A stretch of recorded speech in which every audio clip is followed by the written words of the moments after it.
कि प्रधानमंत्री मोदी का 15 लाख का जुमला और नीतीश सरकार की ये 2 लाख का जुमला साबित हो रहा है। स्मार्ट मीटर है, ये जनता के खून चूसने वाला यंत्र है। और ये चकाई को चंडीगढ़ बनाने की बात करते हैं। चकाई को बंजर किसने बनाया जो आप चंडीगढ़ बनाने की बात करते हैं? आप जनता को गुमराह कर रहे हैं। जनता को गुमराह करके वोट लेने की साजिशें हैं। आप लोग जो यात्रा निकाल रहे हैं, न्याय यात्रा, बिहार बदलो जमुई बदलो, क्या लगता है आप लोगों को मांगे से बिहार बदल जाएंगे? देखिए, यहाँ 20 साल से एनडीए गठबंधन की सरकार है और ये सरकार ने जो यहाँ के जनता से वादा किया था कि हम सभी गरीब भूमिहीनों को बास आवास के लिए ज़मीन देंगे, हम जो वन में रहने वाले आदिवासी हैं या गैर आदिवासी हैं उसको वनाधिकार कानून के तहत पर्चा देंगे। उन्होंने वादा किया था कि हम यहाँ पर रोज़गार का सृजन करेंगे। आज बिहार के अंदर जो कास्ट सेंसेक्स हुआ है और उस कास्ट सेंसेक्स ने बिहार की जो तस्वीर को पेश किया है, चाहे वह शिक्षा के स्तर में, स्वास्थ्य के स्तर में, रोजगार के स्तर में, कल कारखानाओं के विस्तार के संदर्भ में, आज हम देख रहे हैं कि बिहार सबसे पिछले पायदान पर खड़ा है। 20 साल माननीय नीतीश कुमार को बिहार की जनता ने मौका दिया था और उन्होंने बार बार इसी बात को कहते रहे हैं कि हम जनता के अधिकार को सुनिश्चित करेंगे। लेकिन आज आप देख लीजिए, बिहार के 94,312 परिवार ऐसे हैं जिन 94,312 परिवार 33,312 परिवार ऐसे हैं जिनको आज मैंने अति निर्धन श्रेणी में रखा गया है। उसकी मासिक आमदनी 6,000 से कम है।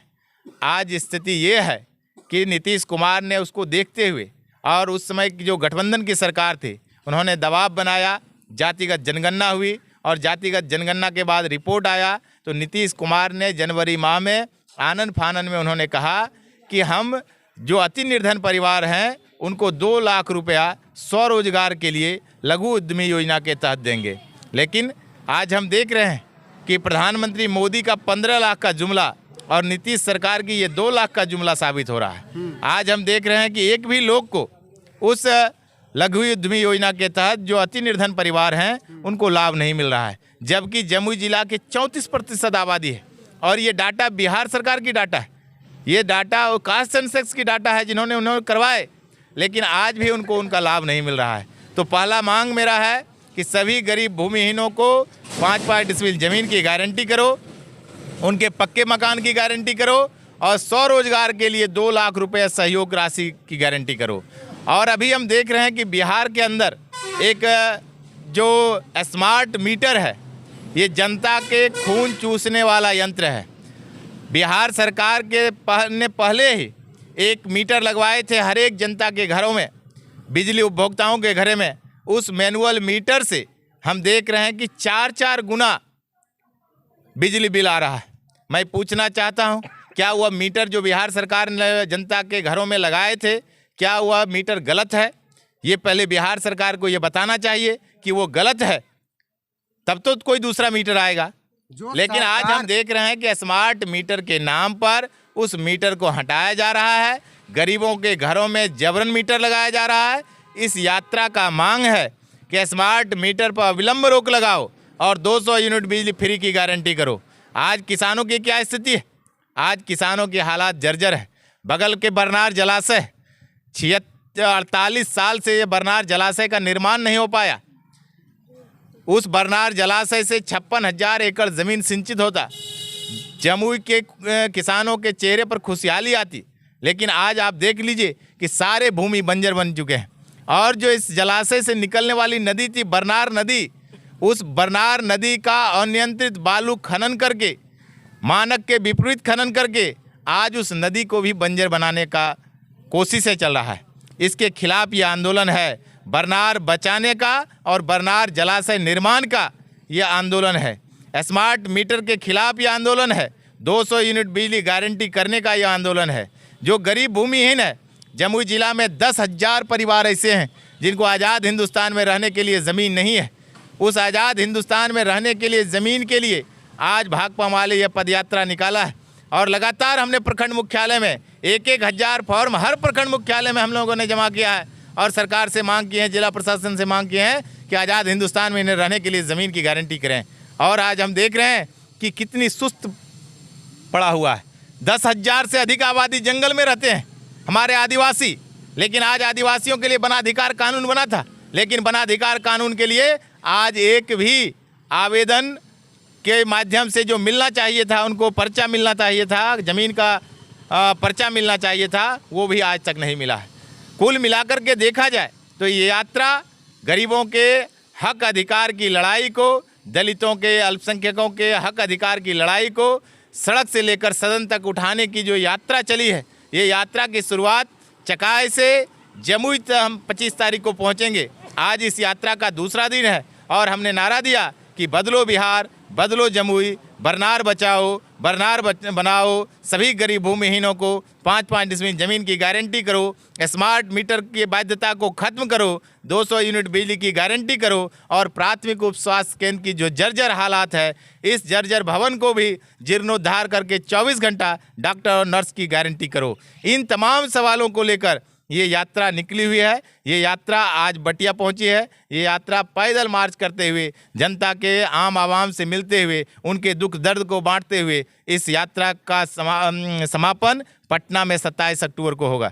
जिस जगह पर आप खड़ा हैं बटिया में, यहाँ पर चिराग पासवान जो है गोद लिया था और बरनास का अगर बात कर रहे हैं तो उनको भी कुछ बनाने का बात बोले, आश्वासन देके गए। तो क्या लगता है चिराग पासवान दलित का नेता है तो क्या वो दलित को धोखा दे रहे हैं? ये दलित ही नहीं, जमुई के आवाम को धोखा देने वाले हैं। आज हम देख रहे हैं कि जो जो उन्होंने वादा किया, आज एक भी वादा उन्होंने पूरा नहीं किया। चाहे वह बटिया से सोनो रेलवे लाइन का बात हो, चाहे बरनार जलाशय की बात हो, चाहे गरीबों मजदूरों के बीड़ी परिचय पत्र का सवाल हो, उनके न्यूनतम मजदूरी का सवाल हो, गरीब भूमिहीनों के बास आवास का सवाल हो, प्रधानमंत्री आवास योजना के तहत पक्के मकान का जो सवाल हो। लेकिन आज हम देख रहे हैं कि सारे वादे उनका फेल हो चुका है। आदर्श ग्राम की बात करते हैं, यहाँ पर ना शिक्षा है, ना स्वास्थ्य है, ना रोजगार है, ना अन्य तरह की कोई व्यवस्था है। कौन सी आदर्श गाँव की बात करते हैं? यहाँ पर अगर किन्हीं को अगर कुछ हो जाए, थोड़ा सा बीमार पड़ जाए, तो उनको भी यहाँ से उठ करके जमुई जाना पड़ेगा, उनको भी पटना, दिल्ली, बगल के देवघर जाना पड़ेगा। लेकिन यहाँ पर कोई लाभ नहीं, प्राइमरी स्वास्थ्य लाभ नहीं। प्राथमिक हेल्थ सेंटर है यहाँ पर, लेकिन आज यहाँ पर उपस्थित तमाम लोगों से किसी से पूछ लीजिए, क्या उस प्राथमिक उप स्वास्थ्य केंद्र में डॉक्टर, नर्स, दवाई की व्यवस्था है? क्या वहाँ डॉक्टर बैठते हैं? यहाँ शौचालय की व्यवस्था नहीं है, वहाँ अस्पताल की क्या बात कर सकते हैं? ये बटिया का अगर बात बोल रहे हैं, यहाँ शौचालय का व्यवस्था नहीं है, तो जमुई जिला है, जमुई जिला का जो मार्केट है उसमें तो शौचालय का व्यवस्था नहीं है। यहाँ का सांसद भी तो जमुई का सांसद है। तो जब जमुई में जब इनको आदर्श ग्राम लिए थे, जिनका नाम इन्होंने प्रचारित किया था देश के प्रधानमंत्री कि हर साल जो है पंचायत को गोद लिया जाएगा, चंडीगढ़ बनाने का सपना दिखा रहे हैं। बरनार जलाशय तो बना नहीं पाए, चंडीगढ़ बनाने की सपना दिखाते हैं। मैं कहना चाहता हूं कि उनसे जो चंडीगढ़ बनाने की सपना दिखा रहे हैं कि पोजा पंचायत के पचकठिया में जो प्राथमिक विद्यालय का सैंक्शन हुआ था 2010 में, लेकिन आज 15 साल गुजर जाने के बाद भी आज वहाँ पर भवन का निर्माण नहीं हुआ। आज भी वहाँ के बच्चे गाछ के नीचे पढ़ने पर मजबूर हैं। और ये चकाई को चंडीगढ़ बनाने पर बात करते हैं। चकाई को बंजर किसने बनाया जो आप चंडीगढ़ बनाने की बात करते हैं? आपके पूर्वज भी यहाँ से विधायक और मंत्री रहे, लेकिन आज वो भी तो नहीं चकाई को चंडीगढ़ बना पाए। आप जनता को गुमराह कर रहे हैं। जनता को गुमराह करके वोट लेने की साजिशें हैं और जनता समझ चुकी है। इस पदयात्रा में हमने देखा कि चकाई में किस प्रकार से हजारों की तादाद में लोगों ने इस यात्रा का शुरुआत किया था। हर लोग इस पदयात्रा में शामिल होना चाहते हैं और पदयात्रा की संदेश जहाँ जहाँ जा रहे हैं।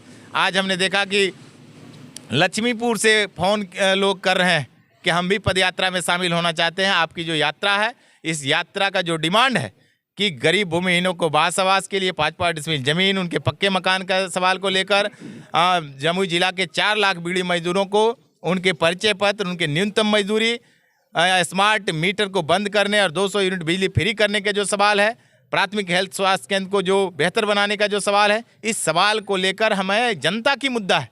ये किसी व्यक्ति का मुद्दा नहीं है, जनता की मुद्दा है और जनता इससे त्रस्त है। शिक्षा, स्वास्थ्य, रोजगार जैसे चीज़ों से लोग त्रस्त हैं। इस सवाल पर लोग कहीं ना कहीं अगर देखा जाए, जितने हमारे बिहार में नेता है उतने जो है दूसरे राज्य में स्टूडेंट नहीं होंगे। तो क्या कहना चाहते हैं इस पर? हमारे बिहार क्यों नहीं सुरक्षित है? क्यों आज जो है नारा लगा रहे बिहार बदलो? जैसे बिहार बदल क्या नेता दुरुस्त नहीं है? बिहार- नेता कहीं भ्रष्ट काम कर रहे हैं, नेता से संतुष्ट नहीं, फिर भी वो नेता को वोट क्यों देते हैं लोग? जब हम कह रहे हैं कि बिहार को बदलना है तो बिहार के जो शीर्ष लोग हैं जो सत्ता में बैठे हुए हैं उन्हीं को बदलने की हम बात कर रहे हैं। जब हम जमुई को बदलने की बात कर रहे हैं तो जमुई के सांसद को, यहाँ के विधायक को, यहाँ के मंत्री को बदलने की बात कर रहे हैं। और बात हम इसलिए कर रहे हैं कि आप जनता के अधिकारों का हनन कर रहे हैं। जनता का जो अधिकार मिलना चाहिए वो अधिकार नहीं मिल रहा है। आज वृद्धा पेंशन नहीं मिल रहा है, किसी को विकलांग पेंशन नहीं मिल रहा है, किसी को आप पक्का मकान नहीं मिल रहा है। आप कौन सी विकास की बात कर रहे हैं? अच्छा, एक चीज़ बताइए, जिस सरकार पर आप भरोसा कर रहे हैं, जो हमारे सीएम हैं, जो 9 बार पलटी मार सकते हैं, आज क्या बोलते हैं, डबल इंजन का सरकार कहलाते हैं, तो उस सरकार पर कितना भरोसा कर सकते हैं जनता? जैसे अबरी पलटी मारते मारते उनको पलट दिया जाएगा, आने वाले 25 में उनको पलट दिया जाएगा। इसलिए नारा दिया गया है कि बदल दो बिहार, बदलो बिहार, बदलो जमुई। बिहार बदलने की मुहाने पर खड़ा है और इसमें जो शामिल, इस बिहार को तभी बदला जाए, नेताओं से नहीं बदला जाएगा। तो कौन बदलेगा? जनता के जन आंदोलन से इस व्यवस्था को बदला जाएगा। और जनता, आज हम देख रहे हैं कि संपूर्ण बिहार के हर एक जगह जो यह पदयात्रा निकला है और इस पदयात्रा के जो नेतृत्व कॉमरेड दीपांकर भट्टाचार्य के नेतृत्व में चल रहा है, ये पदयात्रा में बिहार को बदलने के लिए जो जन आंदोलन खड़ा किया गया है, इस जन आंदोलन से बिहार को बदला जाएगा। क्या लगता है ये न्याय यात्रा से विधानसभा चुनाव पर कितना असर पड़ेगा? पूरी असर पड़ेगी और इस बार बदल रहा है।